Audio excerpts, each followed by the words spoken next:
I'm Arne Glimcher, and this is Open Bid from FNDATA. A Jackson Pollock work owned by dealer Arne Glimcher has failed to sell in the Sotheby's private sale at a price of approximately $50 million. Artnet reports that the painting did not find a buyer.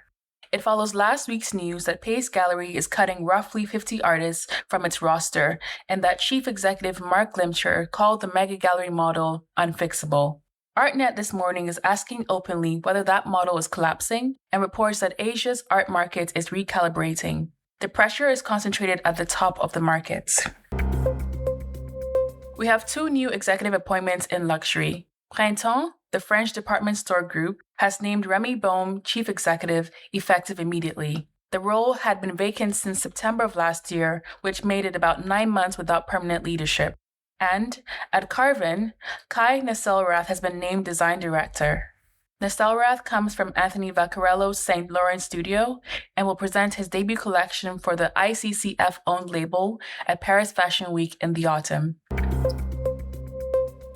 Prada and Axiom Space have unveiled a new inner layer garments for NASA astronauts to wear on the lunar surface ahead of the Artemis IV mission.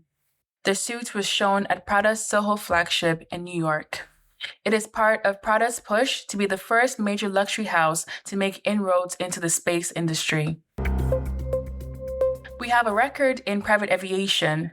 Bombardier's new Global 8000 flew from Montreal to Nice in just over 6 hours. On the collectible spirits front, Espolòn has released a new extra añejo tequila finished in Chardonnay casks. It is the brand's second extra añejo expression and a notably different one. In retail, Timberland has opened a new store at the American Dream Mall in New Jersey as part of a plan to open 20 new stores in fiscal 2027.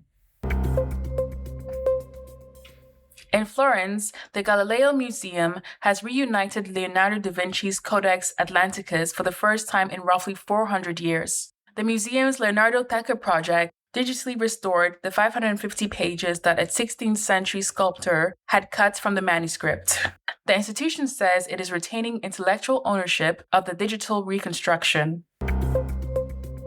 Let's take a quick look at the European luxury names which opened this morning. LVMH, ticker MC on Euronext Paris, opened at €473, down from a Friday close of €479. Hermes opened at €1,591, down from €1,619. Kering, ticker KER, opened at €244, down from a Friday close of €249. In Zurich, Richemont opened at 162 Swiss francs and Swatch at 201 Swiss francs. The sector is down roughly 1 to 2% following Friday's global tech sell-off, though the broader market is rebounding this morning. U.S. names open at 9:30 a.m. Eastern. We'll have those tonight on closing price. Looking ahead this week, we have the Sotheby's Magnificent Jewels Sale in New York tomorrow, June 9th, followed by Christie's, Bonhams, Phillips, and Sotheby's presenting watch sales throughout the week. Bonhams presents a sale with the National Automobile Museum on June 13th in Reno, Nevada. That's it on Open Bid today for Monday, June the 8th. Tune in for closing price this evening at 5 p.m. Eastern. I'm Arne Glimcher from FNDATA. Subscribe for notifications, and I'll talk to you in the next episode.